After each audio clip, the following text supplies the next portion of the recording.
a lei de liberdade. Ela é uma lei, assim, muito importante, porque ela é uma lei muito importante, porque ela nos afeta, como nós somos espíritos, somos seres que têm livre-arbítrio, a lei de liberdade, ela nos toca muito, em toda e qualquer ação nossa, né? Então, por isso que a gente está aí há um tempo, nessas reflexões, porque são coisas diárias, né? Diariamente, a todo momento, a gente tem que empregar esse livre-arbítrio. Então, quanto mais a gente entender como é que esse mecanismo funciona, melhor para nós, né? E a gente, como vem, nós somos espíritos imperfeitos, né? Ainda o mal predomina em nós, a gente tem certa dificuldade de entender essa liberdade, né? Então, a gente já perdeu o rumo da lei divina lá atrás, né? Então, a gente fez a opção por assumir o lugar de Deus, né? E achar que a gente conduz a nossa vida à revelia de qualquer outra coisa, né? Então, esse é o nosso orgulho falando alto, esse é o nosso egoísmo se manifestando. Então, essa lei de liberdade, quanto mais a gente compreender, mais a gente vai entender o que acontece com a gente, né? Vocês já ouviram muito falar, né? Que fala que a semeadura é livre, mas a colheita é obrigatória, né? Então, vocês vão ver esse conceito perspassando por diversos oradores, porque ele é um conceito universal, né? A colheita, a semeadura é livre e a colheita é obrigatória. Então, nós somos livres para plantarmos, mas somos obrigados a colher, né? Porque faz parte da lei divina, a lei de causa e efeito, né? Então, a compreensão dessa semeadura e dessa colheita vai poder nos auxiliar no entendimento do que como as coisas acontecem para nós. Tudo bem? Algum comentário? Algumas coisas que vocês queiram colocar? Segue para frente? Então, beleza. Então, a gente parou no 856, né? Nós vamos continuar a partir da questão 857. A gente ainda está falando de fatalidade, tá? Tá, isso é uma fatalidade na minha vida, né? Eu me esforço, eu tento e as coisas não acontecem. Ou isso aconteceu comigo porque foi um ato, uma ação do destino. Então, aí tem um monte de coisas, né? Então, a gente vai aprofundar os estudos nisso agora para a gente entender como é que esse pseudodestino funciona, né?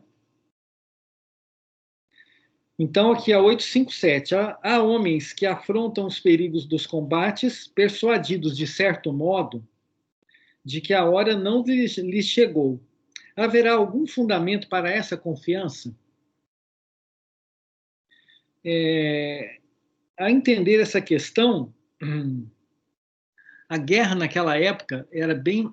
a guerra é comum, tá, no nosso planeta, né? Só que hoje, por exemplo, no nosso território, a gente não presenciou guerra, né? É claro que quem mora em bairros complicados das grandes cidades, onde tem tráfego, bom, ali é uma coisa assim meio complicada, né? Você poderia dizer que ali existe um estado de guerra, né? O pessoal anda armado na rua, né? A polícia tem as áreas de domínio, mas tudo bem, vamos tirar aqui a nossa Curitiba aí, a gente, né? Então, assim, o estado de guerra não é uma coisa muito comum, mas imagina a Europa do século XVIII, XIX, né? E até o XX, né? As duas grandes guerras do século XX aconteceram lá. Então, o estado de guerra era uma coisa, assim, da convivência, do dia a dia das pessoas, né? Ah, cadê fulano? Ele tá alistado, foi para a guerra, está defendendo o país, né? Os americanos, como é um estado mais belicoso, né, é um país mais belicoso, a gente vê, cansa de ver filme, né, de pessoas que vão para a guerra, voltam da guerra, com seus transtornos, né? Então ele fez essa pergunta baseado no fato comum que existia à época, né? Então, se há homens combatentes que eles vão para a guerra, mas sabe que não é a hora, né? Aquilo, ela tem uma certeza. Se a gente estender um pouquinho disso a gente ouve falar muito a respeito de doentes terminais, né? Vocês com certeza têm algum caso para contar familiar, né? Que a pessoa alguém de familiar que chegou perto do momento, ela já avisou a família, ela já preparou algumas situações, porque já tinha um pressentimento, né, que aquilo iria acontecer, né? A gente escuta algumas palestras de médicos espíritas que trabalham com oncologia, né, que relatam que pacientes já sabiam até a data, ou se antes de dar o diagnóstico e o prognóstico, eles já falavam, não, doutor, o senhor vai me avisar que eu estou, né, no caminho do desencarne e tudo mais. Então, tem não só em períodos de guerra, né, mas dependendo. Aí os espíritos explicam o porquê da certeza de não morrer e porquê no pressentimento ou a certeza de que vai morrer, né? Você tem as duas, né? Você sabe, não é a minha hora, né? Eu vou tranquilo, eu sei que é uma coisa perigosa, é uma coisa que você tem um certo consciência do grau de, de periculosidade daquilo, mas você tem aquilo dentro do coração que não vai acontecer nada, né? Em relação ao desencarne, né?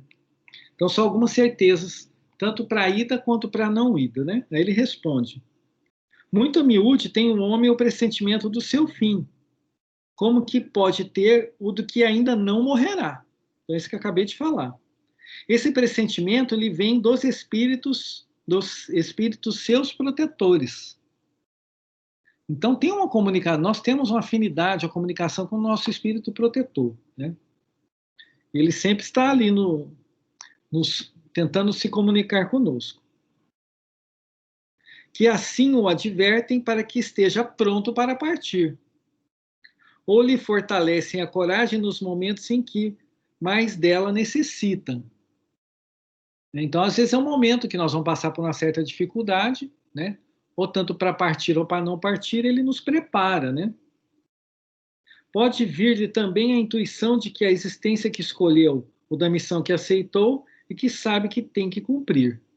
Então, às vezes, você tem uma situação difícil para passar, vem aquela intuição, aí você sabe que aquilo é uma escolha sua, lá no inconsciente, aí você adquire um certo grau de tranquilidade. Às vezes a gente nem sabe de onde aquilo surgiu, né? Como não é do consciente, a gente não tem muita ideia disso. Não sei se vocês já passaram por algum momento desse, né? Algum momento que vocês sentiram uma força que você não sabe de onde que veio, né? Que normalmente você se conhece, a gente se conhece um pouco, né? Não se conhece muito. A gente sabe que às vezes a gente é meio apavorado, mas naquele momento veio uma tranquilidade assim que, poxa vida, né? Eu nem me esperava passar por essa situação com a tranquilidade que eu passei. E foi um momento difícil, um momento complicado, né?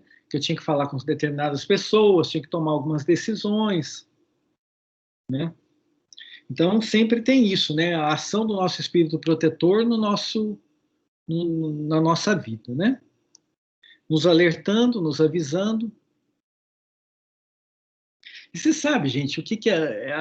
Aí, à medida que a gente vai ficando velhinho, vai aprofundar no estudo, né? E vocês vão aprofundar isso, eu tenho certeza. Quanto mais a gente procura entender como é que o Criador age para conosco, por isso que a gente estudou lá no comecinho, né? Quem não teve a oportunidade de pegar o estudo lá do capítulo 1, né? Que a gente começou a estudar o que é Deus, né? Quem está lá desde o começo, quem não estava, passeia lá no começo do Livro dos Espíritos, né? A respeito da pergunta da 1 até a 20, né? Onde vai nos dando a ideia da divindade, né? Vai desconstruindo aquele Deus antigo que as religiões nos vendiam e vai nos trazendo esse Deus universal, esse Deus Pai, esse Deus Justiça, esse Deus Amor, né? E à medida que a gente vai compreendendo o Criador, a gente vai se sentindo mais confortável, né? Sabendo que, deixando só de saber no intelecto que ele quer o melhor para nós e trazendo isso para o nosso sentimento, né? Que aí a gente começa a compreender que se o bicho está pegando para o nosso lado, tem uma razão de ser, né? Se as coisas estão difíceis, os obstáculos estão bem complicados, aquilo tem uma razão de ser, né? E mesmo quando a dor possa nos vergastar, aquela dor tem uma razão de ser, né? Porque o Pai é de infinito amor, né? E aí, à medida que a gente vai com o intelecto raciocinando nisso, a gente vai com a percepção espiritual entendendo e vendo a ação do Pai em toda a vida que nos cerca, né? Isso vai nos dando um reconforto e uma fortaleza. Mas isso é um trabalho, assim, de bastante tempo, né? A gente está aí, né? Há quantas encarnações aí perdido porque a gente não acreditou no Pai, a gente abriu mão, né, de ser o Filho de Deus mesmo e deixar com que Ele nos conduzisse, né? Então, isso aí é bacana. E a gente começa a parar de ter alguns tipos de medo, né? Alguns tipos de receio, alguns tipos de aflição. E aí a gente vai, através do exercício da oração, né, se conectando aos planos espirituais, eles vão nos fortalecer diante das provas, que com certeza nós vamos ver isso mais para frente, são coisas que a gente escolheu, tá na nossa programação, as grandes provas, e eles vão nos fortalecendo, né, para que a gente passe por aquele momento de uma forma, é, não é que é tranquila, né, mas uma forma que a gente consiga passar, né? Que é o importante, gente, a gente fugir de desespero, né? Eu sei que é complicado, né? É fácil falar, né, Paulo, na hora que o bicho não está pegando no seu pé, né? Então a gente sabe que tem instantes bem complicados da nossa vida, né? Mas é importante que a gente procure, através do entendimento, porque o desespero, na verdade, não nos leva a lugar nenhum, né? Ele nos tira de um possível equilíbrio, que já é complicado, né? A gente, como espírito imperfeito, ter algum tipo de equilíbrio. E quando a gente fica desesperado, aí o que pode dar certo, né? Então aí você não consegue usar a sua inteligência, você não consegue usar a sua força, você entra numa vibração que não te permite analisar fato nenhum e nem ajudar alguém que você poderia ajudar, ou se ajudar você mesmo, porque você está desesperado, está gritando, está chorando, está num estado de desequilíbrio causado por ansiedade, né?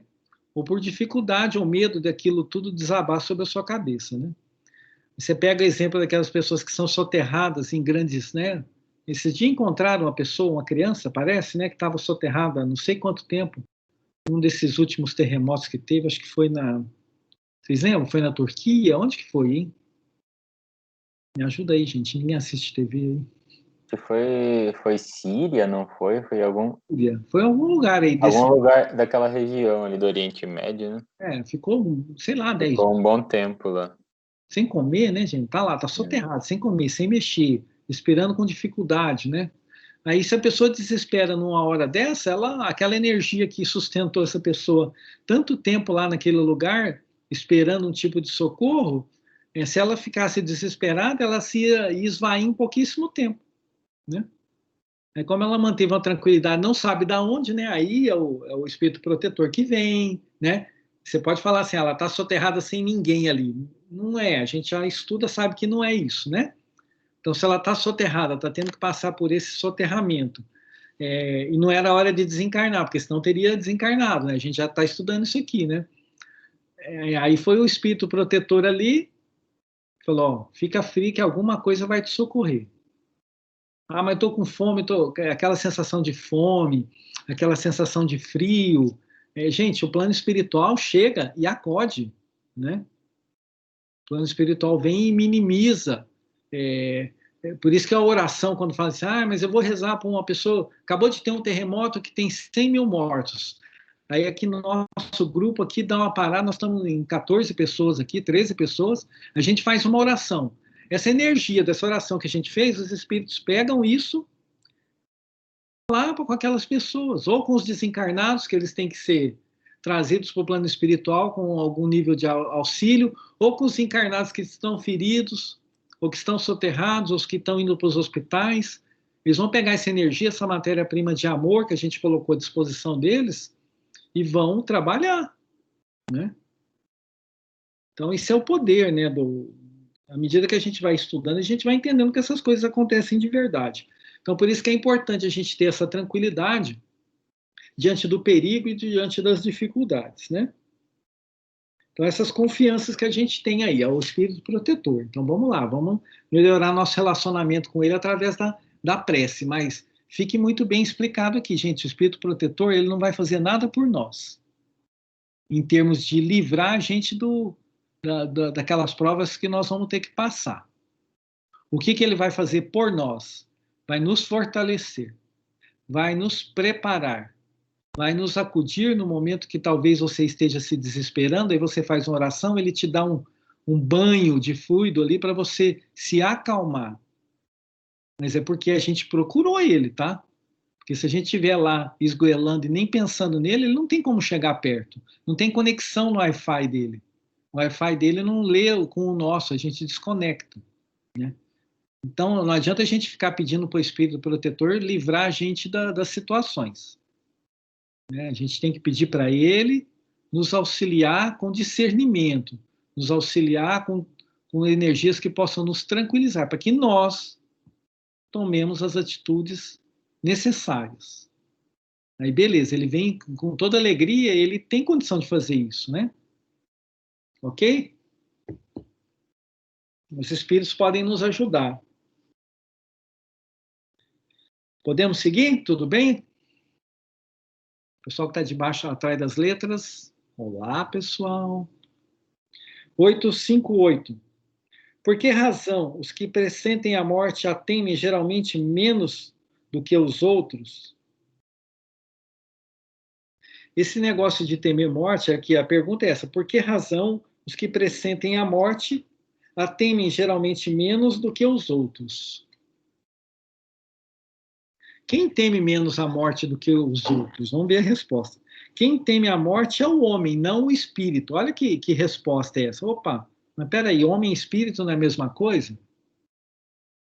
Tem algum homem sem espírito? Homem vivo? Não, né? Se o homem está encarnado, se manifestando, ele tem um espírito lá dentro. Na verdade, é o espírito que está com a roupa física, né? Mas por que será que ele respondeu assim, né? Tem algum motivo, né? Quem teme a morte é o homem, não o espírito. Aquele que a pressente pensa mais como espírito do que como homem. Compreende ser ela a sua libertação e espera. O que ele quis dizer como homem aqui, gente? O homem que ele quis dizer é o espírito apegado às coisas materiais. Ao espírito que só vê na vida material a destinação dele. Então é um homem, porque ele não se enxerga como espírito, ele acha que ele vai sumir quando o corpo morrer, quando o corpo dele morrer, ele acha que ele vai parar de existir. Ou é tão apegado à vida material que não dá valor. Ele pode até falar que acredita na vida após a morte, vai lá no centro, assiste palestra, toma passe, mas lá no interiorzão dele, o que ele acredita é na vida material. Então, qualquer coisa que ele corra perigo, ele morre de medo de morrer. Porque ele se apega tanto àquela vida material e ele não sabe, né? Lá no interior, no íntimo dele, ele não sabe, por ele duvidar, né, de que ele é um espírito imortal, ele não sabe o que vai acontecer. Ele teme, né? Teme absurdamente a morte. Porque o espírito que conhece, né, a continuidade da existência, ele não tem medo, né? Sabe que é uma coisa natural. Sabe que a gente chega aqui a gente vem para cá com 2 bilhetes, um de chegada e um de saída, né? Então, a gente sabe que essa viagem ela tem início, meio e fim, né? Tudo bem até aí? Então vamos lidando com nossos medos de morrer aí, né, gente? Vamos nessa. Isso aí a gente tem que refletir bastante sobre isso. Está muito fúnebre o nosso estudo hoje? Não, vamos lá, vamos alegrar isso aí. 859. Só vamos falar de acidente e encrenca aqui hoje, hein? Olha que legal essa pergunta. Essa pergunta é bem bacana. 859. Com todos os acidentes. Ela é complexa de ler porque é tradução de inglês para português, aí vamos lá, né? Vamos pôr as vírgulas no lugar que a gente vai conseguir entender. Com todos os acidentes que nos sobrevêm no curso da vida, se dá o mesmo que com a morte, que não pode ser evitada quando tem que ocorrer. Então eu falo assim, ó, a morte não tem como evitar, a gente já estudou isso, né? Então chegou a hora, a gente vai pegar o trem de volta. Ok, né? A gente já sabe disso. É uma fatalidade. É o que é uma fatalidade? O momento que a gente nasce e o momento que a gente desencarna. Né? E os outros acidentes que nos acontecem também são assim? Eu posso fazer o que eu quiser que não vou conseguir escapar deles? Então, essa é a pergunta que ele faz. Né? Se esses acidentes são inexoráveis. Né? Quem que já bateu o carro aí? Eu bati o carro. Né?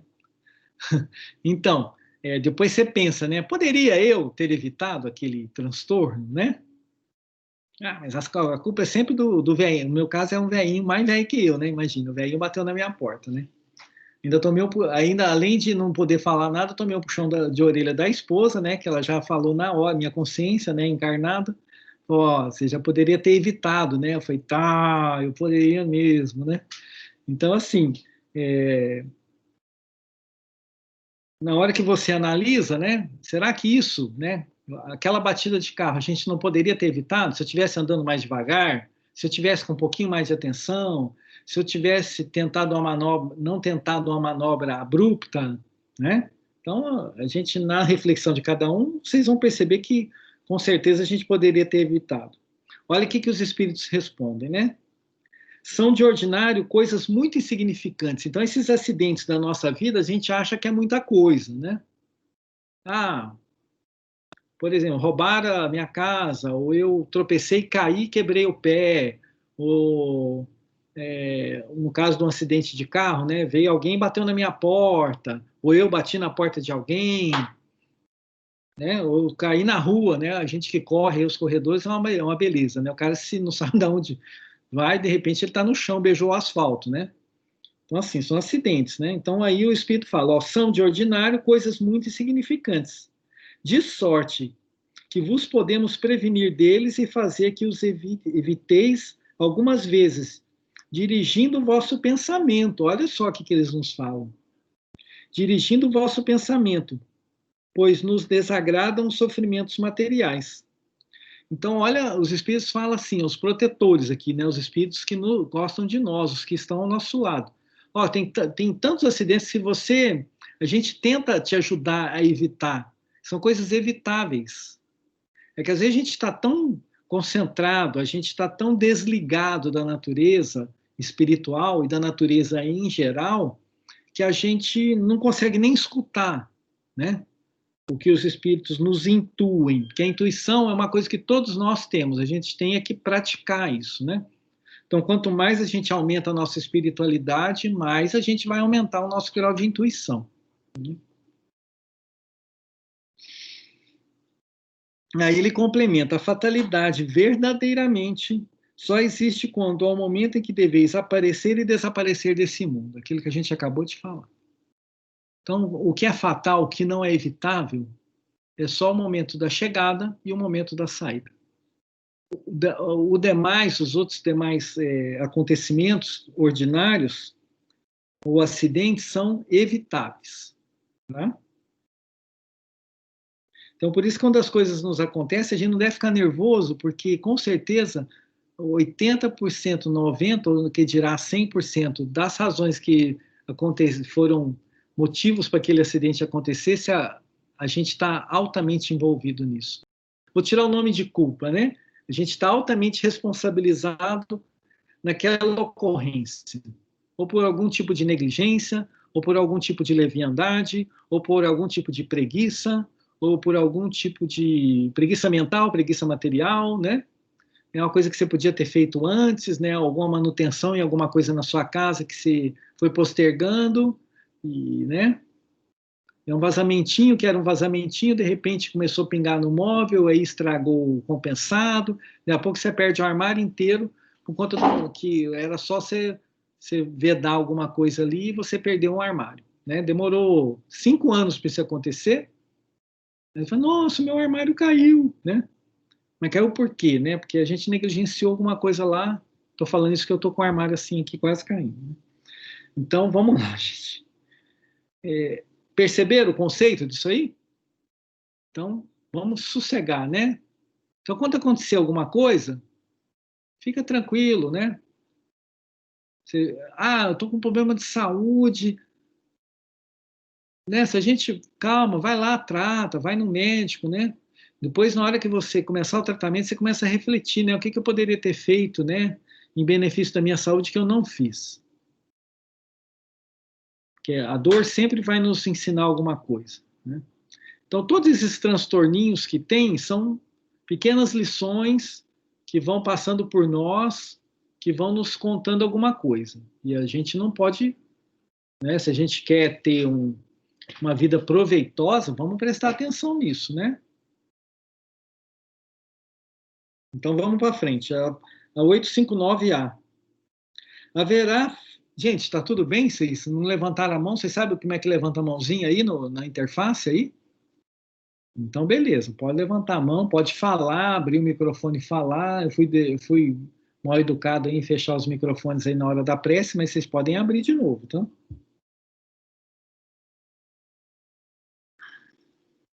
Haverá fatos que forçosamente devam dar-se e que os espíritos não possam conjurar, embora o queiram.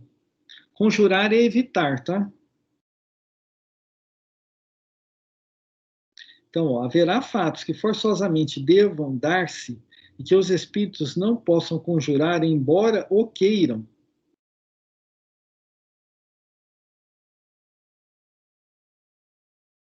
Aí ele vai nos responder assim: que os fatos não evitáveis, ele vai explicar para a gente, ó, mas que tu viste e pressentiste quando, no estado de espírito, fizeste a tua escolha.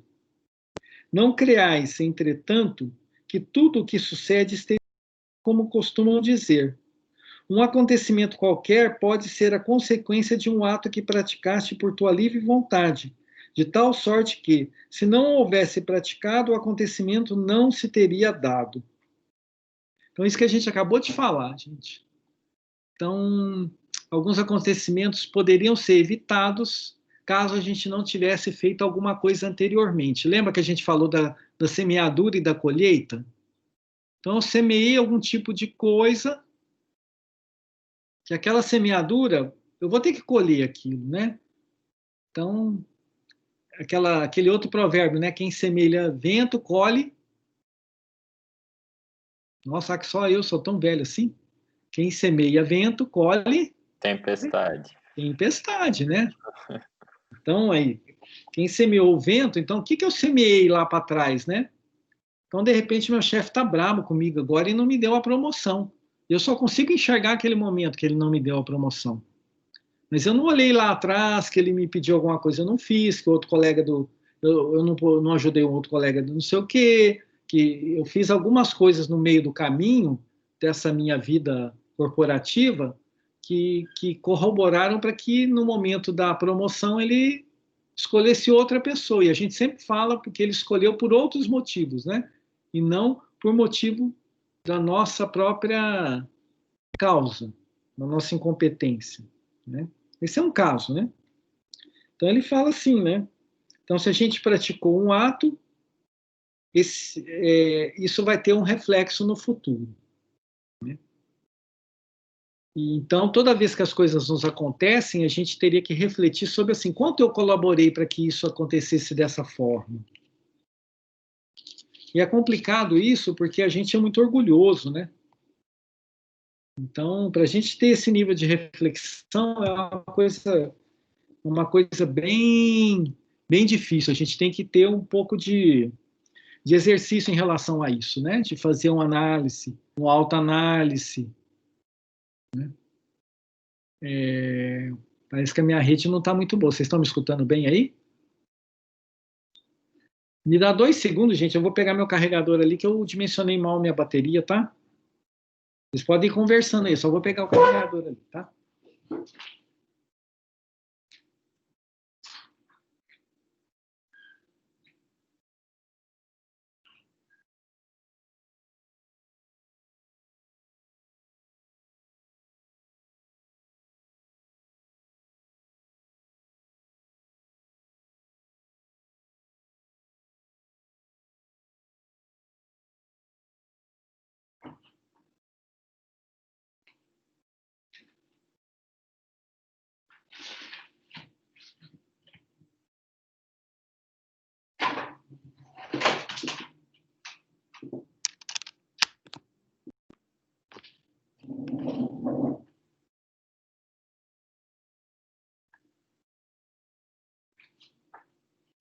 Pronto.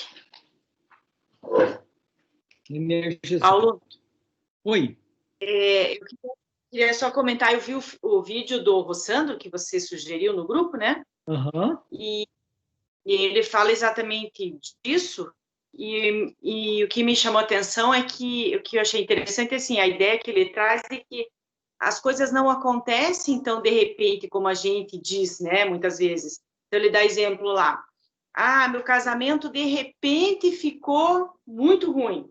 Meu trabalho, de repente, eu perdi aquela oportunidade, ou de repente se tornou muito chato, enfim. E ele traz essa ideia de que não tem nada de repente, né? De que tudo vem sendo justamente isso, plantado, são pequenas atitudes, as pequenas condutas do dia a dia, que vão fazendo com que aquilo gere aquele resultado que você acha que é de repente, que na verdade não é.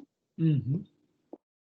Perfeito. Ele é fruto de muito tempo, muitos anos, né, de negligência, de descuido, de desatenção para aquilo, e aí a gente acha que, de repente, o caldo entornou, né, mas não...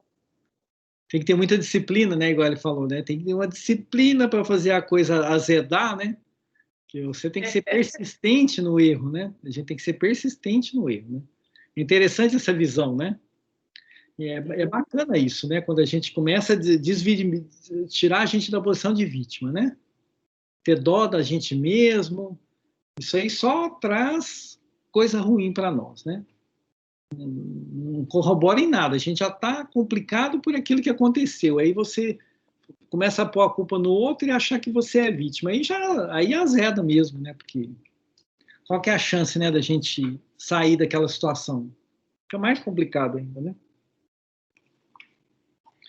Mas é isso, é bom, né? É bom a gente refletir sobre isso, né? Aí a gente vai encontrando a verdade, né? E essa verdade que realmente vai nos libertar, né? Aí nós vamos entrar no conhecereis a verdade, e a verdade vos libertará, né? A gente vai entendendo aí como é que o Cristo, como é que Jesus nos orienta em relação a isso, né? E essa verdade, essa liberdade que nós estamos falando aqui agora, é o que nós estamos conhecendo, essa liberdade é que vai nos libertar. É a doutrina espírita nos esclarecendo sobre as leis divinas é que vão nos libertar. Aí a gente vai parar de carregar pedra, né? Porque a gente está carregando um monte de pedra inútil, de carga desnecessária na nossa caminhada, né? Quando era mais fácil, errei mesmo, reconheço o meu erro, me responsabilizo diante desse erro. Quando eu me responsabilizo, eu vou tentar um ressarcimento perante a lei divina, depois nós vamos falar isso, né? Quando eu cometo um deslize para com o nosso irmão, com o nosso próximo, eu não estou prejudicando a ele, né? Eu estou transgredindo uma lei divina. Aí o meu problema é com o Criador, não é tanto com aquela pessoa lá, né? Porque através da justiça divina, Deus utilizou o nosso erro para poder auxiliar a outra pessoa a também fazer o seu processo de burilamento, né? Não estou falando que não é para a gente pedir perdão quando a gente faz bobagem ou desculpa, tá? Quer dizer, a gente é muito, mas eu errei contra a lei divina, então não preciso nem pedir perdão para aquela pessoa que eu prejudiquei. Não, claro que não, né? Nós somos civilizados, nós somos seres humanos. Então, se a gente cometeu uma falha para um irmão, a gente vai lá, pede desculpa, né? A gente pede perdão, né? Para que ele entenda que a gente está bem, assim, eu tô sentido com o que eu fiz com você, eu reconheço que eu não fui legal com você, né? Que eu poderia ter agido de uma forma mais, eu não fui nem humano, né? Fazendo isso com você. Então, isso faz parte, é claro, né? Mas aí se a pessoa vai te perdoar ou não, aí já muda, não é que não importa, né? Mas você fez a sua parte de ir lá pedir desculpa para ela, você reconheceu o seu erro. Se você puder ressarcir a ela, se for um prejuízo material, né? Você, olha, eu não tenho como te pagar isso agora, mas eu vou acertar isso com você uma hora ou outra. Às vezes a gente cometeu um erro que prejudicou ela moralmente, aí fica difícil, né? Às vezes você falou alguma coisa em público, às vezes você pode até chamar o pessoal em público depois e se desculpar em público. Às vezes tem jeito de consertar, né? Mas tem às vezes coisa que, né? Aquilo infelizmente ficou marcado, né? Mas se aquela pessoa sofreu aquela aquele acontecimento, é que, através da justiça divina, ela precisava passar por aquela prova também, ou é uma prova, uma expiação para ela, né? Mas aí a gente, sim, tem que se desculpar, sim, tem que pedir perdão para criar um ambiente de empatia com ela, mas aí isso não quer dizer nada também, aí nós temos que se ressarcir com a lei divina, né? Então, contrariei uma lei divina, aí eu tenho que fazer o ressarcimento, o meu readequamento, o meu reenquadramento na direção do bem. Então, por isso que é importante a gente já assumindo isso, a gente tomando aí as direções que a gente tanto necessita. E vão nos trazer uma alegria futura, né? Então, vamos lá, só para a gente fechar isso, né? Aqui ele fala que a gente poderia ter evitado, né? Se a gente não tivesse feito coisas diferentes no início. Aí ele dá um exemplo, né? A respeito de queimar o dedo, né? Que é uma imprudência que a gente cometeu. Aquilo acabou avariando a minha mão, né? Aí ele explica no finalzinho da resposta aqui, gente. Só as grandes dores, os fatos importantes e capazes de influir no moral, Deus os prevê, pois que são úteis à tua depuração e à tua instrução. Então, gente, só para a gente situar, vocês têm que ter uma consciência de uma coisa: nós não vamos conseguir, em uma vida só, acertar a nossa vida moral. Então, acho que vocês já estão bem cientes disso, né? Então, a gente tem um monte de coisa para se alinhar com a lei divina, né? A gente tem um monte de débitos, alguns débitos a gente ainda nem tomou consciência, né? Algumas coisas hoje que já nos incomodam, a gente já percebe que a gente está transgredindo a lei por algumas análises que a gente já faz do nosso comportamento, né? Então, a gente já conseguiu identificar algumas coisas que são pontos fracos nossos, né? Se a gente conseguir identificar, ótimo, vamos trabalhar naquele. Primeiro, é um avanço imenso a gente já conseguir reconhecer algum ponto fraco nosso. Isso já é uma bênção divina. E às vezes a gente vem uma encarnação inteira só para trabalhar um ponto fraco. Então a gente se comprometeu lá, a gente na hora de reencarnar promete mundo e fundo. Aí os espíritos falam assim, não, pega leve com você mesmo, vamos melhorar esse ponto. Então você tem uma vaidade exacerbada. Então você vai reencarnar num corpo bem feinho, né? Você vai tentar fazer regime, não vai conseguir, né? Você vai lutar a vida inteira com determinada coisa, né? Aí você fala, ok, vamos nessa, né? Aí a gente reencarna e vem. Então, ali a gente vai tentar melhorar esse ponto, né? A gente não vai conseguir melhorar um monte de pontos, né? Então, se a gente tem alguma dificuldade com orgulho, né? A gente é muito arrogante, né? Então, às vezes a gente vem a encarnação inteira e numa encarnação inteira não dá para a gente trabalhar a nossa arrogância. Então, você começa a tomar pancada, né? Que a pessoa muito arrogante, ela tem que passar por situações, né? Que o orgulho dela, ela é humilhada com frequência, né? Fala, nossa, esse sujeito, coitado, ele sempre está passando por essas situações. Às vezes a gente mesmo programou, porque o foco central da nossa encarnação, por exemplo, era trabalhar a nossa arrogância. Então aí você toma paulada toda vez que você pensa em sobressair, você pumba, toma paulada. Aí você tenta sobressair naquele ponto e toma paulada. De repente, né, você fala, puxa vida, né? Aí você vai entendendo. De repente, quando a gente compreende que a arrogância é o nosso problema central, a gente começa a fazer uma viagem interior para tentar descobrir o porquê que a gente se acha melhor que o outro, né? Aí a gente começa a refletir, a gente começa a compreender que todas as ações que vão acontecendo, elas vão para trabalhar o quê? A arrogância que está dentro de nós, porque nós escolhemos aquilo como foco da nossa reencarnação. Então, por isso que é importante, né? Então, tem alguns grandes acontecimentos na nossa vida que são programados para que aconteçam conosco justamente para nos colocar em prova ou nos colocar em situações que nos auxiliem a nossa evolução espiritual. Então, esses são... Ok? Mas será que a gente não consegue fugir mesmo? Nós vamos ver na próxima pergunta, tá? Ah, tudo bem, eu tenho que trabalhar minha arrogância, então fiz um monte de programação de situações que eu serei humilhado na infância, depois na adolescência, depois na juventude, depois na vida madura, ainda quando ficar velhinho, ainda não vou escapar de ser humilhado quando eu ficar velhinho, né? Então a gente programou isso, tá? Com certeza aí eu vou chegar no final dessa encarnação já bem menos arrogante do que eu sou. Aí vem a 860 para nos esclarecer algumas coisas aí. Tá muito complicado isso aí, gente? Não? Podemos seguir? O pessoal que está escondido atrás das letrinhas podem falar, então. Brincadeira, viu, que vocês estão escondidos. Pode o homem, pela sua vontade e por seus atos, fazer que se não deem acontecimentos que deveriam verificar-se e reciprocamente e vice-versa? Vou repetir a pergunta.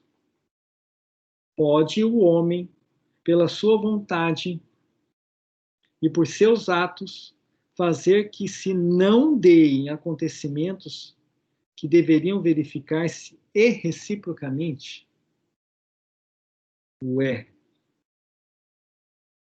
Então, a pergunta é assim, tem coisa programada, e eu posso, através de algum ato, pela sua vontade, pelo ato, mudar isso? Ou fazer acontecer coisa que não estava prevista acontecer? Olha a resposta dos espíritos. Isso aqui, gente, é muito importante. Pode-o. Pode sim. Se essa aparente mudança na ordem dos fatos tiver cabimento na sequência da vida que ele escolheu, tiver razão de ser, acresce que, para fazer o bem, como lhe cumpre, pois olha o que eu vou ler aqui agora. Acontece que, para fazer o bem, como lhe cumpre, pois que isso constitui o objetivo único da vida, facultado lhe é impedir o mal, sobretudo aquele que possa concorrer com a produção de um mal maior. Então, aqui, essa pergunta tem um monte de informação importante para a gente. Então, vamos degustar ela. Quem tiver com o Livro dos Espíritos, espero que todos estejam com o Livro dos Espíritos na mão, né? Então, ele pergunta se pode o homem, através de sua vontade e seus atos, fazer com que não se deem acontecimentos que deveriam verificar-se e vice-versa. Pode-o, se essa aparente mudança na ordem dos fatos tiver cabimento na sequência da vida que ele escolheu. Então, ele pode, se tiver alguma razão de ser, né? E aí ele fala aqui, ó, acresce que, para fazer o bem, como lhe cumpre, aí ele nos dá uma informação que a gente, às vezes, está muito enganado do que nós viemos fazer aqui na vida. Pois que isso constitui o único objetivo da vida. Aqui o Espírito fala, gente, que o único objetivo da nossa vida é fazer o bem. Né? Mas vocês vão perceber, né, nós temos que entender o que é se fazer o bem, né? Porque se a gente achar que é para fazer o bem, para garantir um lugar no céu, já não é. Esse bem que a gente fizer com pensamentos interesseiros, que a gente é acostumado a ser assim, né? Esse bem já não é aquele bem, né? Que a gente fez aquilo com outra intenção, e não pura e simples de fazê-lo. Né? Então, o nosso único objetivo que a gente está aqui sobre a encarnação é fazer o bem, né? Então, a gente deve se esforçar... Oi, pode falar. Eu pensei na situação referente meio que ao que a gente tinha conversado já em outro momento. Digamos assim, você tem lá uma programação que você vai ter 5 filhos, tá? Tá encarnado, tem lá 1 filho, ou 2 filhos, 3 filhos, e acho que deu, bastou. Fazer vasectomia ou fazer laqueadura te impede de ter os 5 filhos programados, digamos. Mas isso é melhor, é que eu estou pensando também na lei de reprodução, isso é melhor do que engravidar e fazer um aborto. Que daí você está fazendo um mal maior. Com certeza. Então, é melhor interromper uma programação, porque você já fez uma vida onde cabem 2, 3 crianças, do que engravidar e fazer um aborto, outro aborto, porque não quer mais, e daí você está se comprometendo por outras encarnações? Na análise seca dos fatos, sem muita informação, sim, né? Não tenha dúvida, né? Que um aborto é um crime, de qualquer forma, né? E você evitar que um espírito venha por processo anticonceptivo, você não está tirando a vida, né, que não começou. E a baita de arrogância nossa achar que seu espírito tem que reencarnar através de nós, e se assim o for determinado pelo Criador, que ele não vai conseguir, né? Haja vista, tem casos de pessoas que com vasectomia feita, com laqueadura feita, ainda engravidam, né? Tá. E se esse filho tiver que chegar de alguma forma ou de outra, ele vai chegar, né, na porta da sua casa, ou então não, ele vai esperar a próxima, né? Você ficou de cumprir, não cumpriu, eu tô te esperando aqui, né? Você vai ter que me dar a minha oportunidade na próxima, né? Gente, as coisas não acabam, né? Porque a gente não cumpriu o que tinha que cumprir, né? O Pai, né, infinitamente paciencioso, tem todas as virtudes no grau infinito. Nos ama infinitamente, se a gente, através do nosso livre-arbítrio, a gente achou que aquilo era o melhor, mesmo a gente tendo assumido um compromisso anterior, a gente não muda um monte de programação que a gente fez, assume um compromisso, vai lá e desfaz na vida material. Quem, né, atira a primeira pedra, quem assumiu um compromisso e não o derrogou disso por qualquer motivo, tá? Ninguém de nós aqui, em sã consciência, pode atirar uma pedra dessa, porque a gente fez compromisso, a gente não cumpriu o compromisso, às vezes a gente falhou, né, que nem avisou antes, né, que tem compromisso, às vezes se você avisa, a pessoa ainda tem tempo de se recuperar, né, às vezes a gente pisou na bola feio, né, como se diz, né, você não cumpriu o compromisso e nem avisou, né, que a gente brinca, né, que papelão, né, podia ter pelo menos ligado, né. Então, é um mal menor, com certeza, né? E se tiver que vir, ele vem de um jeito ou de outro, né? Mas se também ele espera, né? E se abortar, tudo bem, abortou, vai ter que voltar, o compromisso aumenta, né? O prazo aumenta, é sério, né? Da mesma forma que a pessoa que se mata, né? A pessoa se matou, ai, coitadinha. Não, coitadinha não, ela transgrediu uma lei, ela vai cumprir todos os compromissos que ela tem por ter cometido esse fato, e vai ter nova oportunidade, porque o Pai é de infinito amor, de infinita bondade, de infinita justiça, né? E esse amor é tão grande que ele cria instituições para acolher essas pessoas que fazem as grandes bobagens, né? As grandes transgressões. Que a gente não é assim, né? O que a gente quer com o preso que cometeu um crime hediondo? A gente quer pendurar ele e tirar um pedacinho, né, dele por dia para ele sofrer o que ele fez naquele crime hediondo, né? Deus não é assim, né?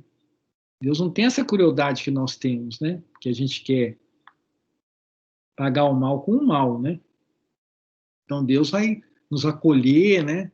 Ele vai dar mais atenção para aquele que cometeu os grandes erros até do que para aqueles que cometeram os pequenos, porque os pequenos, a pessoa por ela mesma, ela consegue se reequilibrar e ir em busca do ressarcimento. Os grandes, se não tiver ajuda, meu querido, é complicado, né? Você pega uma pessoa que assassinou várias pessoas, ou, né, crimes hediondos, né?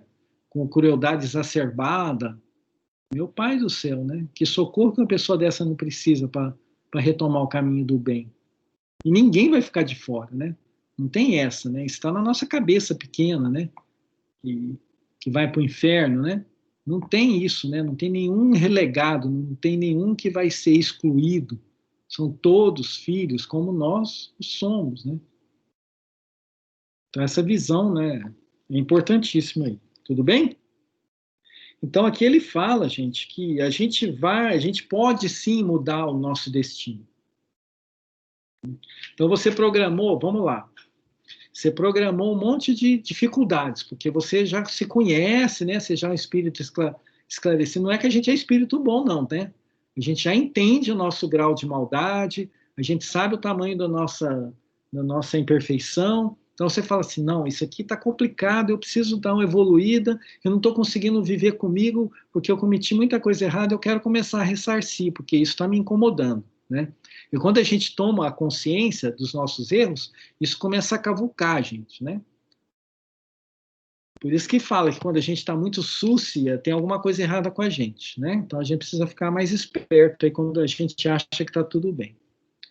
Sempre a gente tem alguma coisa a melhorar e alguma coisa a fazer, porque aqui é um mundo de provas e expiações. Então o espírito lá está com consciência, ele programa um monte de eventos importantes na sua vida que tem cunho moral, que a gente leu que isso que está pré-determinado.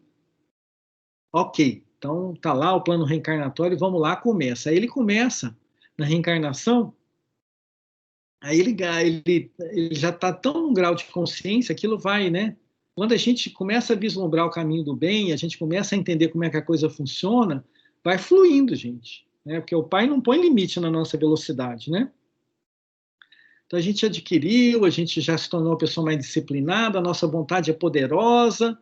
Então, você teve uma dificuldade, você veio...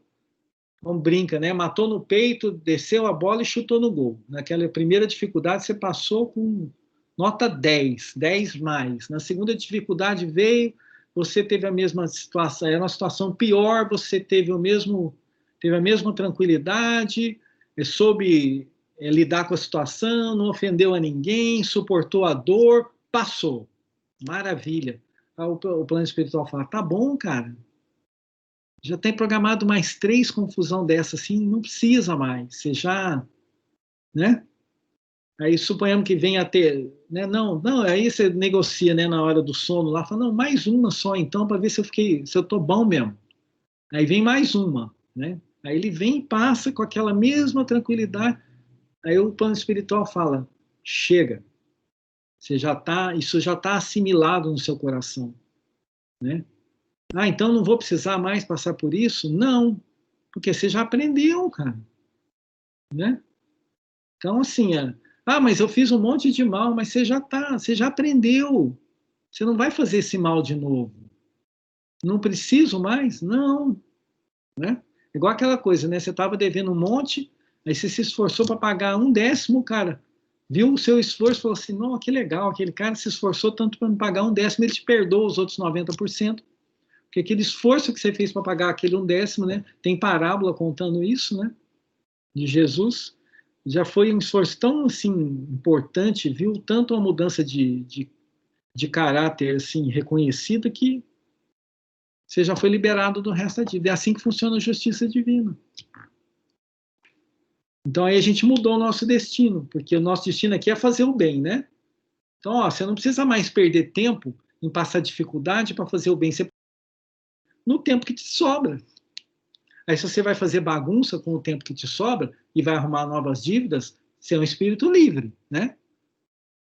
Fala, não, maravilha. Eu vou ter tempo livre e não vou precisar passar por dificuldade, então eu vou procurar coisa para fazer, né? Coisa em benefício dos outros. E, gente, isso é tudo intuitivamente, tá? Estou falando que a gente vai ter esse tipo de conversa com a gente mesmo, né? Aí começam a aparecer compromissos para você, Deus vai te encaminhar os compromissos para você fazer o bem, né? Que ele conta com a gente, né, para que a gente possa melhorar esse mundo. Então, Jesus conta com a gente para que a gente possa fazer esse mundo um lugar melhor.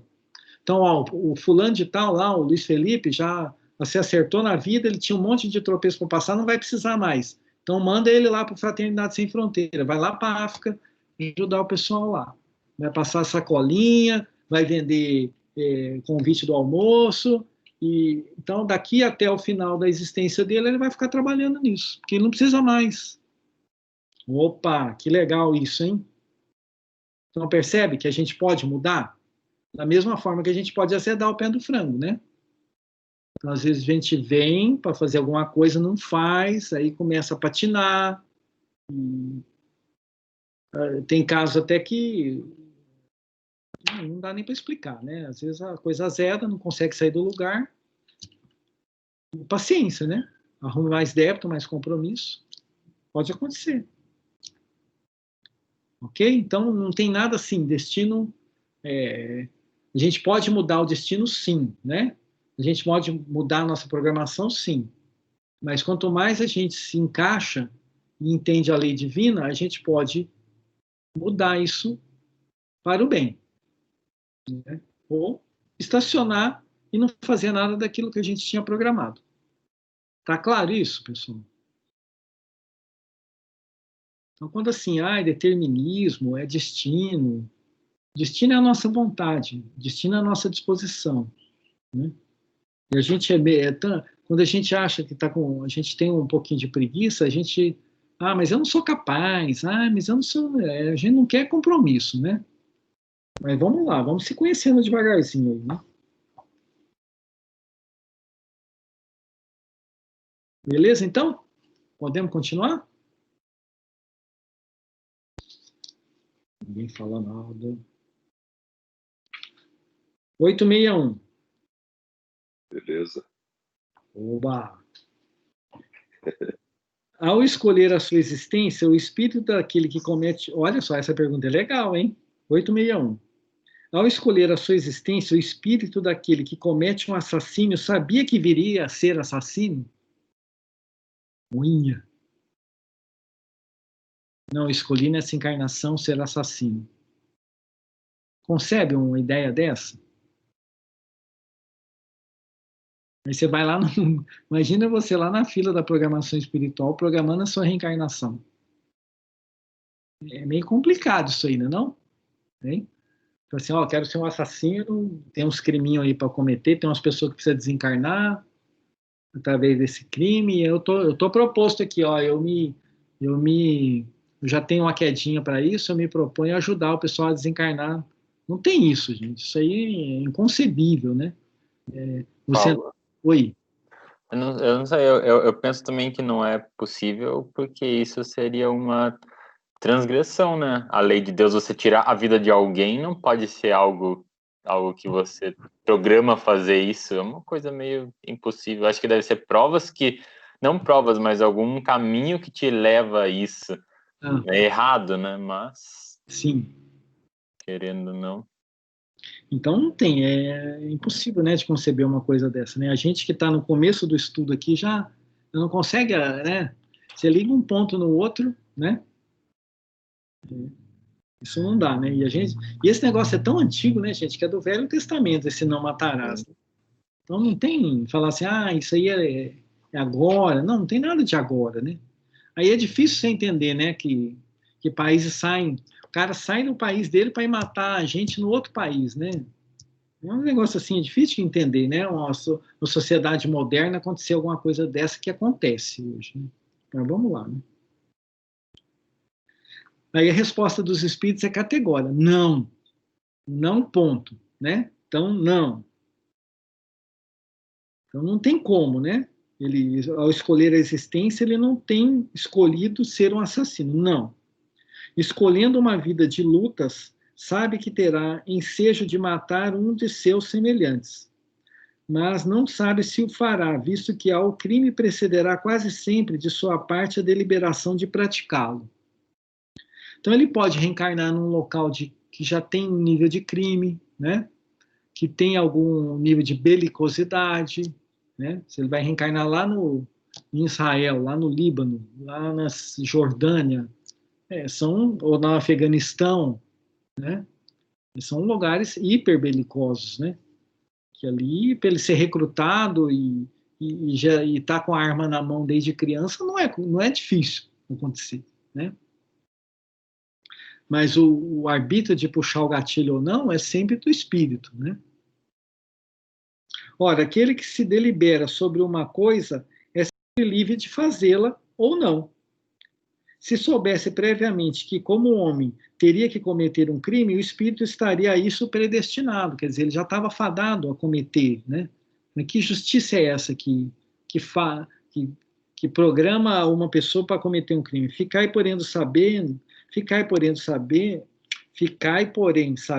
que ninguém há predestinado ao crime, e que todo crime, como qualquer outro ato, resulta sempre da vontade e do livre-arbítrio. Então, gente, não tem essa de, é cultural, não tem essa de que é o meio. O meio influencia? Influencia. O meio arrasta? Arrasta. mas não existe nenhum arrastamento irresistível. Certo?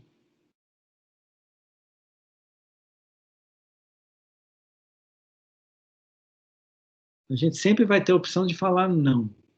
Ah, pode sofrer consequência? Pode sofrer consequência, né? Ah, eu não... A gente sabe N casos, né? Principalmente nos Estados Unidos, né? O cara abriu o alistamento, você está na idade tal, ele te convoca para uma guerra e você tem que ir. Você fala, eu não vou. Mas se você não for, você vai ser preso. Então me prenda, né? Eu prefiro ser preso do que cometer um crime que possivelmente eu vá cometer, que você está me mandando para uma guerra, né?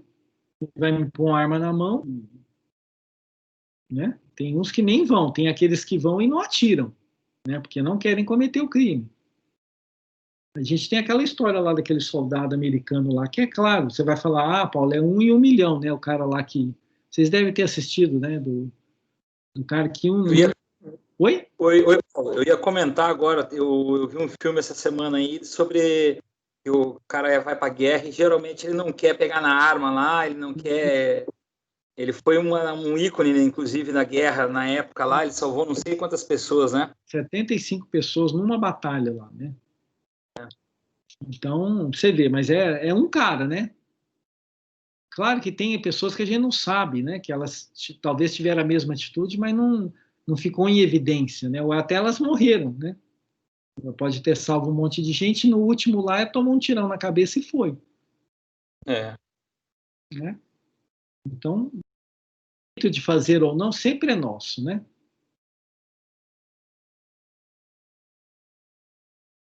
Aí os espíritos vêm dar aí eles começam a nos dar esclarecimentos, né? Eles falam assim, ó. Demais, sempre confundis duas coisas muito distintas: os sucessos materiais da vida e os atos da vida moral.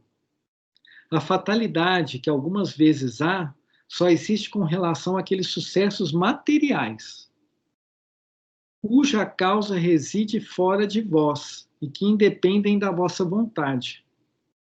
Quanto aos atos da vida moral, esses emanam sempre do próprio homem, que por conseguinte tem sempre a liberdade de escolher.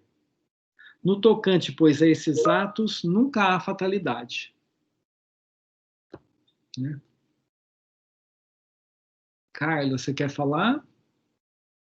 Eu queria fazer uma pergunta referente à questão anterior. Por exemplo, em esses países onde existe guerra civil e normalmente eles colocam crianças como soldados, né?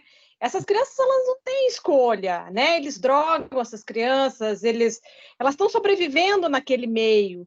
Uhum. Como que isso representa? O que isso representa espiritualmente, assim? É assim, a gente já estudou isso. A gente só pode atribuir a vontade quando a pessoa está com a consciência limpa, entendeu? Então você pega uma criança dessa, faz um assédio moral com ela, que isso vai desequilibrando a pessoa, né? Assédio moral desequilibra a pessoa, né? Você vai desequilibrando ela por meio de tortura, de medo, de droga, né? Aí Sim. você vai tirando ela da consciência. Ela está entorpecida, né? Aí ela vai lá e comete um crime. Esse crime é sempre assim, o pai sempre vê a intenção, né? Então, se ela pega uma arma, ela não sabe nem o que ela está fazendo, porque ela está drogada. Sim. Ela pega e puxa um gatilho e mira para algum lugar. E ali morre meia dúzia. Qual que é o grau de culpa, né? De intenção dessa criança, né? Então, o Criador sempre leva, né? Se a nossa justiça já levar isso em conta, imagina a justiça divina, né? Tá falando assim, vamos pensar no Mandela, né? Mandela foi preso, torturado, cerceado de tudo quanto é coisa, né? E manteve a opção dele. Quando ele saiu, foi liberto, foi eleito presidente, ele tinha liberdade para fazer o quê? Se vingar daqueles que fizeram tudo com ele, ou tinha liberdade de criar uma conciliação do país. O que ele optou? Conciliou o país. Pelo bem, né? Tudo bem. Então, Conciliou o país pro... ele estava com consciência, né? Uhum. Agora, uma criança dessa, né? Aí é mais culpado quem? Quem fez tudo isso com ela, entendeu? Aí 90% do crime, ou 100%, tá? Dependendo da situação, 100%. Então, assim, a justiça divina a gente não consegue, né?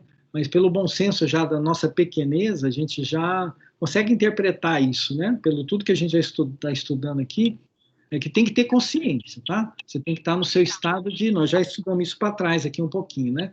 Você tem que estar no estado de consciência para poder tomar ou ser atribuído a você a responsabilidade sobre aqueles atos. A partir do momento que você não tem consciência sobre aquilo, não é responsabilidade sua. Tudo bem? Beleza. Isso, gente, a gente até falou sobre isso, né?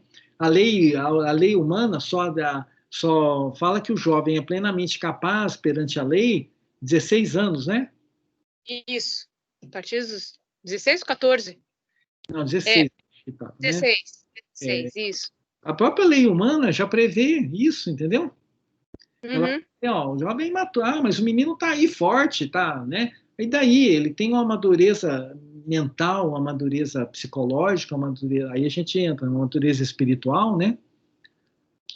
Por mais idade que ele tenha, você fala, mas a pessoa amadureceu logo. Não, a lei humana já prevê isso, né? Aí fala, você não viu a confusão que tá dando com os índios lá no Laranjeiras do Sul, sei lá? O índio tem outra concepção, ele é selvagem, né? Então, para ele, jogar uma flecha numa pessoa que está contrariando alguma coisa que é da cultura deles, para eles é normal aquilo, né?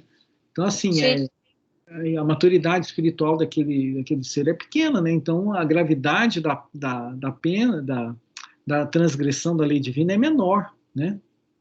Uhum. Tudo bem? Beleza, obrigada. Nada, que isso. É importante a gente entender isso, né? Para também a gente não ficar cobrando coisas, às vezes a gente cobra das crianças algumas coisas e dá para elas também coisas que não deveria dar e cobra coisas que não deveriam cobrar, né? Então, acho que é o desafio aí nos nossos tempos atuais, né? Com a tecnologia, com a falta de tempo das famílias de cuidar dos filhos, vai ter que ter um equilíbrio nisso, né, gente? Quem está aí vivendo essa fase aí, né? Mas que eu preciso trabalhar, então não tem com quem deixar, aí você... É um negócio assim, né? Nós vamos ter que passar por isso logo, né? Porque não dá para você pôr um filho no mundo e pôr terceiros para cuidar e achar que aquilo vai ter um resultado bom, né? Alguma coisa vai dar encrenca, né? E a humanidade vai ter que se ajeitar com isso aí, né? Licença maternidade maior, nós estamos se ajustando, né? Então, pense bem, né? Quanto tempo que as mulheres deixaram puderam entrar no mercado de trabalho? Pouquíssimo. Então, os familiares vão ter que se ajeitar, se azeitar, as estruturas das empresas vão ter que se arrumar, né? Bendito home office que agora está aparecendo, né? Então, gente, a gente não deve ficar afoito, né? Nem desesperado com essas situações complexas que estão acontecendo. Mas essa geração está grudada no celular, né? A gente fica todo aí, né? Então, a gente sabe que não faz bem para a criança, né? Ficar grudada no celular, né? Então, isso vai se equilibrar de uma forma ou de outra, né? A gente só tem que ter paciência e bom senso, né? E quando chegar na nossa parte, a gente tentar agir com calma e tranquilidade, né? Para poder entender as coisas também. Né? Tudo bem? Então, tá claro aí que não existe fatalidade para o mal, tá? Então, ninguém reencarnou com o objetivo de cometer crime nenhum. Todos os nossos crimes são transgressões da lei divina, são morais, né? Mesmo que eles tenham reflexos materiais, são morais, e isso sempre a gente tem a opção de dizer não. Né? Fica difícil de entender, né? Uma pessoa que tem conhecimento, instrução, que se compromete com as pessoas, depois ela ganha um cargo eletivo, um cargo legislativo, ela vai lá e monta um monte de papagaiada, né? Pega dinheiro que não deveria, não aplica aquilo onde deveria, prejudica um monte de criança, de velhinho, de Assim, como é que é isso, né? Como é que será que fica o coração de uma pessoa dessa, né? Que, através da corrupção, prejudica milhões de pessoas, né? Então, ninguém está fadado a isso, né? Ah, mas ganhou a eleição, já sabia que ali era um meio corrupto. E daí, né? Então, se eu me elegi por algum motivo, eu não tenho que entrar lá e me corromper, né? Eu não tem esse arrastamento. Ah, mas aí você não vai aprovar nada. Não tem problema, né? Agora, eu vou ter que ir lá colaborar contra uma coisa que eu sei que não é correta, só para poder aprovar alguma coisa no meu nome, né? Que importância tem isso, né? Então, assim, a gente não tem arrastamento para o mal, a gente não reencarnou para fazer mal, né? Ok? 862. Pessoas existem que nunca logo. Ó, isso aqui é legal. Esses dias, gente, a semana passada a gente acabou a reunião aqui e a gente teve um evento que eu precisei usar essa resposta aqui. Olha que legal. Pessoas existem que nunca logram bom êxito em coisa alguma. Tudo que ela faz dá errado. Que parecem perseguidas por um mau gênio em todos os seus empreendimentos. Não se pode chamar isso de fatalidade? É o azarado, né? Tudo que ela tenta, falha. Olha a resposta dos espíritos. Porque, vamos pensar, né? Uma hora ou outra da nossa vida a gente teve uns momentos desses, né? Então, você tentava do lado, não dava certo. Você tentava do outro, não dava certo. Você fazia aquilo, né? E, graças a Deus, às vezes não estamos tão azarados quanto essa pessoa aqui, né? No modo de dizer, né? Então, a gente tem alguns momentos que isso acontece na nossa vida. Momentos que a gente começa a reconhecer, puxa, às vezes a gente não está querendo alguma coisa que está compatível com a gente. E aí a gente muda a nossa forma de entender e de buscar as coisas, e aí as coisas começam a acontecer, né? Que a gente mudou a visão, a gente mudou o foco, mudou o objetivo, a gente amadureceu em algumas coisas, e aquele monte de erros sucessivos, ou problemas sucessivos, eles pararam de acontecer porque simplesmente a gente mudou a direção que a gente estava indo. Mas vamos ver o que ele fala aqui. Se isso é uma fatalidade, né? Estava fadado a acontecer isso, né? Será uma fatalidade se lhe quiserdes dar esse nome, mas que decorre do gênero de existência escolhida. Lembra que a gente falou de gênero da existência? Então, às vezes, o gênero da existência... Vou dar um exemplo. O cara cometeu um monte de barbaridade em existências anteriores, quando ele teve poder na mão, né? Então, ele vai lá no plano reencarnatório e fala assim, ó, pessoal, eu não posso mais, né, cair com esse negócio de poder, então me dá uma mãozinha, não deixa o poder chegar na minha mão, não, pelo menos me dá umas folgas aí de umas encarnações, até eu dar uma respirada de não ter poder na mão. E o cara é tão competente que ele busca o poder e consegue. Porque o cara é inteligente, ele tem traquejo, ele faz tudo e ele acaba tendo o poder na mão, porque ele tem uma vontade, tem uma perspicácia, tem uma inteligência, tem uma cultura absurda, né, o espírito. Ele, lá do outro lado, fala, não, faz assim, me dá um jeito de eu não, mesmo conseguindo, tentando, que eu não consiga. Aí o espírito fala, tá bom, beleza, então vamos fazer isso. Combinado? Combinado. Então, assim, ele vem, reencarna, é ele, né? Porque quando a gente reencarna, a gente não muda, né? A gente só muda de corpo, é a gente mesmo. Aí começa a acontecer as coisas, começa a trabalhar, a estudar.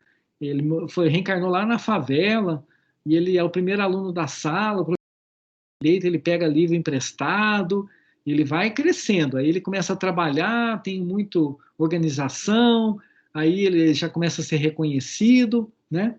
Aí o pessoal vai dando oportunidade, mas na hora de chegar a ser a pessoa que decide, acontece alguma coisa. Tá? ou a pessoa, acontece que ela não tem aquela oportunidade de assumir o controle. A pessoa não entende, nossa, eu fiz tudo certo, eu sou um eficaz, mas o outro passou na minha frente. Aí ele fica bravo, pede a conta e vai para outro lugar. Lá ele começa tudo de novo. O mais eficiente, o mais eficaz, dá resultado. Na hora da promoção, para assumir o poder sobre o controle, aí o que acontece? Isso é fatalidade? É uma programação espiritual, isso. Os espíritos sabe que o cara é safo, eles vão dando um jeito lá de arrumando é um jogo de xadrez, né? Muito bem conduzido, e eles vão organizando para quê? Para que aquela pessoa não ascenda.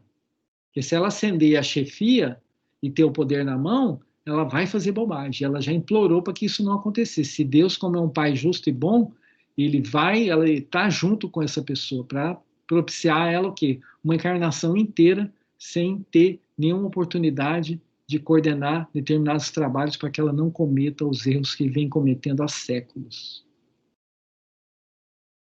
Aí quem analisa de fora fala o quê? O cara é um fracassado, né?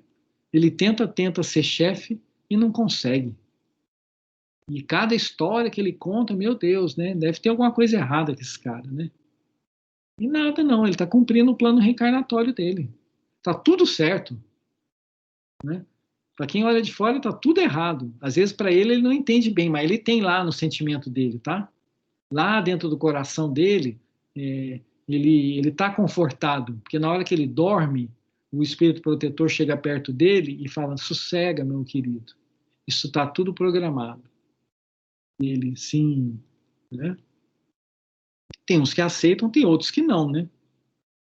Às vezes se revoltam, né? E as conduções de trabalho. Está compreendido isso, pessoal? É bacana isso, né? Então, gênero de existência escolhida. É que essas pessoas quiseram ser provadas por uma vida de decepções, a fim de exercitarem a paciência e a resignação. Entretanto, não creia seja absoluta essa fatalidade. Resulta, olha só, hein? Aí vem aquela outra parte que a gente estava falando agora mesmo. Resulta muitas vezes do caminho falso que tais pessoas tomam, em discordância com as suas inteligências e aptidões. Então, é a ilusão do orgulho, né? O orgulho passa a perna na gente nesse momento. A gente acha que a gente é bom. A gente acha que a gente tem essa habilidade. A gente acha que a gente tem capacidade. A gente toma um outro caminho e vai quebrando a cara. Não tem nada de programação espiritual nisso. Tem o nosso orgulho exacerbado.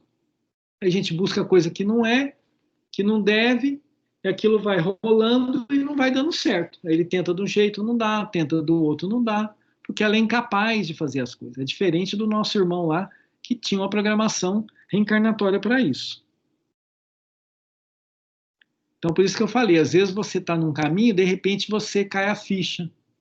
Você tem um minuto de lucidez, encara e fala assim, puxa, ou você dá um respiro e o seu anjo da guarda chega no seu ouvido e fala, muda de direção. Vai fazer isso aqui, você vai ganhar menos, mas vai estar mais feliz. E com o tempo você vai ter um equilíbrio que você vai estar tranquilo com o pouco que isso vai te render. Aí ele toma essa outra direção e as coisas se acertam. Aí para de ter um monte de decepção, porque alinhou o caminho com o que realmente ele tem capacidade, ou que ele realmente tem necessidade, ou que ele realmente tem, ou que estava tendo a programação mesmo, né? Porque às vezes a pessoa fugiu da programação. Grandes probabilidades tem de se afogar quem pretender atravessar a nado um rio, sem saber nadar. É básico, né? O mesmo se dá relativamente à maioria dos acontecimentos da vida. Quase sempre obteria o homem bom êxito se só tentasse o que estivesse em relação com as suas faculdades. Vocês perceberam que aí o orgulho é que mata? O orgulho e o egoísmo são a nascente de todos os nossos problemas. O que perde, o que perde são o seu amor próprio e a sua ambição, que o desviam da senda que lhe é própria e o fazem considerar vocação que não passa de desejo de satisfazer a certas paixões. Fracassa por sua culpa, mas, em vez de culpar-se a si mesmo, prefere queixar-se de sua estrela. Ok? Então, vamos refletir, né? Das nossas dificuldades, dos nossos insucessos, e deixar de atribuir isso a destino, a azar, essas coisas que não existem, né? E assumir para nós o que nos é necessário. Tudo bem, gente? Então, agora a gente chegou na 863 e eu acho que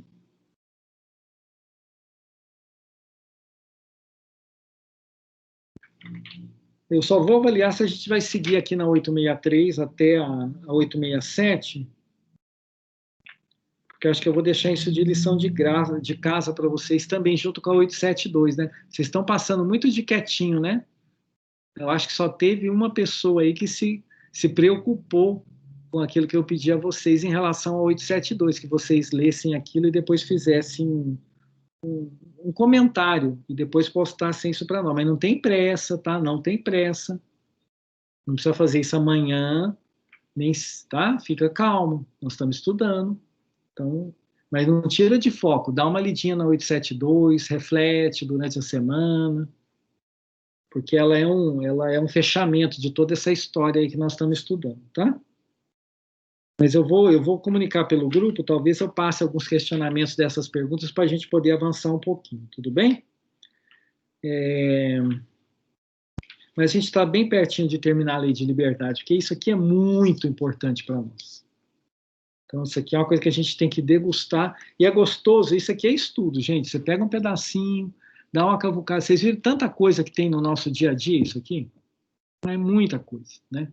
Acho que agora a gente vai ter que pegar tudo isso aí que a gente está estudando e tentar trazer para nós, né, no nosso dia a dia, né, analisar o que nós estamos, né, como é que estão os nossos processos reencarnatórios, como é que estão as nossas atividades, como é que está o nosso caminho, né, se a gente está nessa situação de coitadinho ou não, né, se a gente acha que já achou o objetivo da nossa encarnação. São reflexões, né? A doutrina nos traz isso, né? Muito boas, por sinal. Tudo bem? Então tá ótimo, gente. Nós vamos, então, começar o nosso encerramento. Só vou passar algumas datas para vocês ficarem... Eu vou fazer uma proposta aqui, tá? Que a nossa última reunião seja dia 15 de dezembro. Então, a ideia é que no dia 15 de dezembro a gente dê uma parada, tá? Eu vou pular no grupo, tudo bem? Então, dia 15 de dezembro a gente dá um sossego. E a gente retorne em janeiro já, né? Pelo que eu estou vendo aqui, eu acho que é dia 12 de janeiro. Ah, Paulo, eu estou viajando, estou de férias, não tem problema. Tá? Se quiser entrar de onde você estiver para conversar com a gente, ou beleza, não dá, Paulo, eu vou estar na viagem, vou estar na praia, não quero nem saber de grupo de estudo, né? Não tem problema, voltou da praia, entra no grupo de estudo de volta. Ok? Para que a gente não perca o pique, né? Ah, se você, mas eu vou passar de ano, né? Não, acho que ninguém está com preocupação de passar de ano aí, né? Então, nós vamos terminar mais com vagar aqui o programa, mas até janeiro a gente acaba isso, tá? Janeiro, fevereiro. E a gente não sabe o que vai rolar o ano que vem em relação ao presencial. Então, estamos SUS, né? Estamos com essa ferramenta maravilhosa aqui e podemos estudar a hora que a gente quiser, do jeito que a gente quiser, da onde a gente quiser. Tudo bem? Então, vou pôr lá, ó, 15 de dezembro, 12 de janeiro, para a gente já ir se programando, né? Ok, pessoal? Então vamos fazer a nossa oração? Vamos lá. Deixa eu parar de gravar.